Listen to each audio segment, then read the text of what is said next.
In the beginning of Samach, the Rebbe Rashab is describing what it means that mitzvahs are Ratzon Elyon.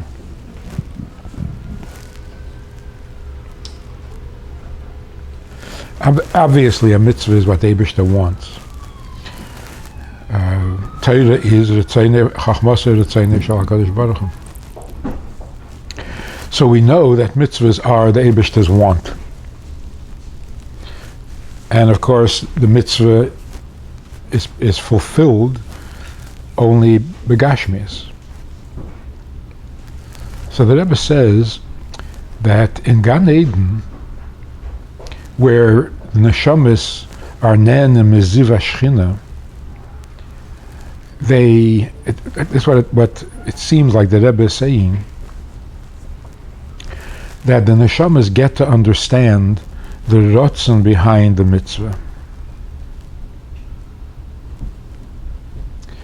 And what lies behind the rotzen. Because even an original rotzen, even though it may not have a logical reason that created it, obviously the rotzen wants something and that could be logical. But did that logic create the rotzen?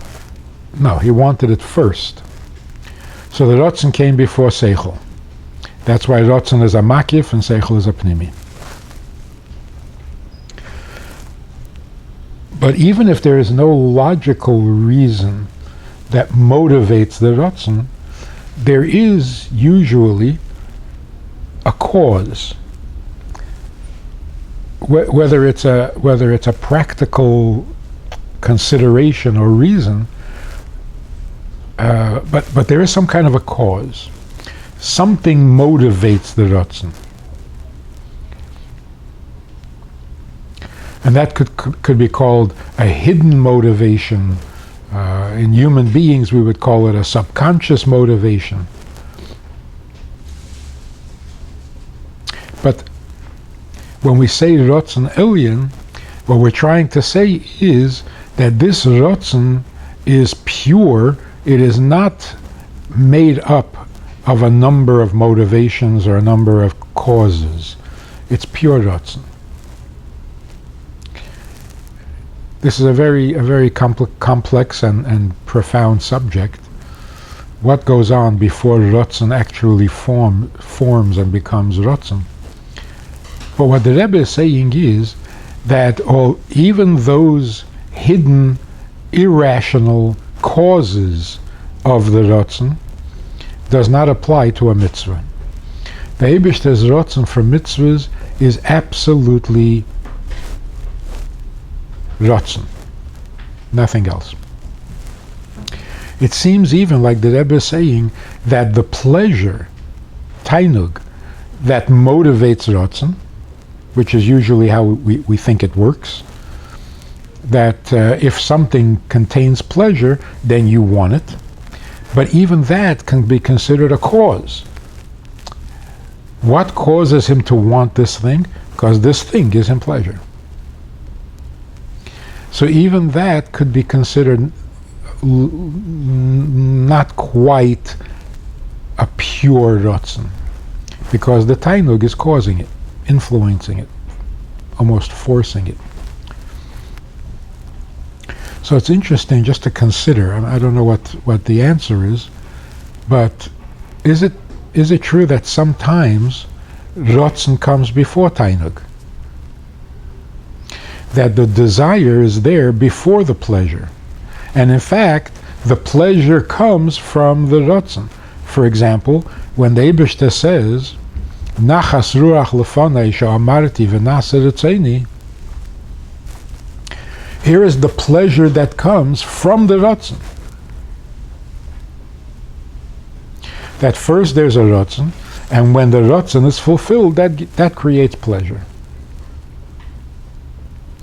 So you could say that's exactly the cause for the rotzen. The rotzen is seeking the pleasure, so you want something because when you get it, it will produce pleasure. Or you could say that the rotzen came first. And only because you want it does it give you pleasure. Which kind of makes sense. You get something you don't want, it doesn't really give you pleasure. Oh, no. So here's an interesting aspect of this whole thing.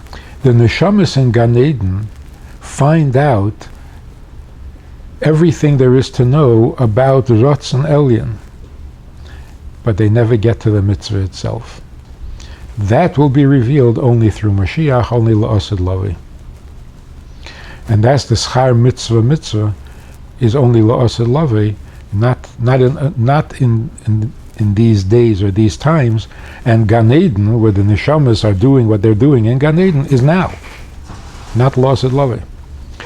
So what is it about the mitzvah that even in Gan Eden they don't get it? And it will only be revealed in Eilam Haba.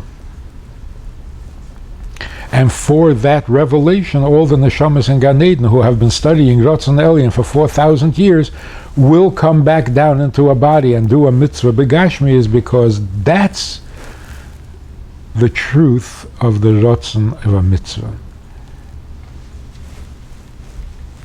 It's hard to put into words. But at any rate, what we have as a conclusion is that the Ratzon for mitzvahs is higher than anything we've ever considered or could consider. So the only way to say it is, this is Him. The mitzvah is Him. And the question is, why even call it a Ratzon? The language is a problem.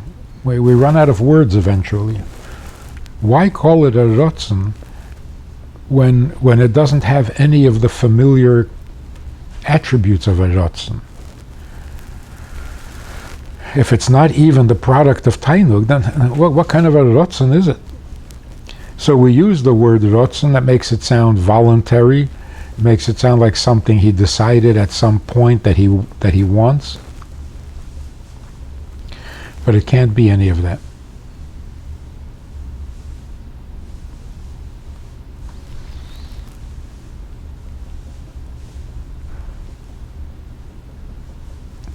So I guess we're going to have to wait until all the neshamas in Gan Eden come back to Eilam Hazeh, and Mashiach comes, and there's Tchias HaMesim, and there's Eilam Haba, and then maybe we'll get to see the schar of the mitzvah, which is to get to know the mitzvah itself, which is the Eibishter himself.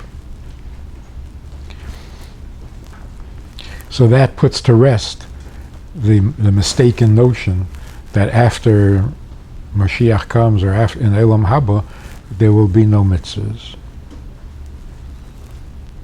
That's a very unacceptable consideration. On the contrary, that's when we will get to the real mitzvah. But the language will change. And that's what it means, mitzvahs beteles. The word mitzvah will disappear, because mitzvah means a connection, it means a commandment, an instruction, a demand, marching orders. And after Tchias HaMesim, or in Eilam Haba, you won't need to be told, and you won't need to become connected, and you won't need to have marching orders, and the word Ratzon will probably disappear too. To say this is what he wants, this is it, this is Him.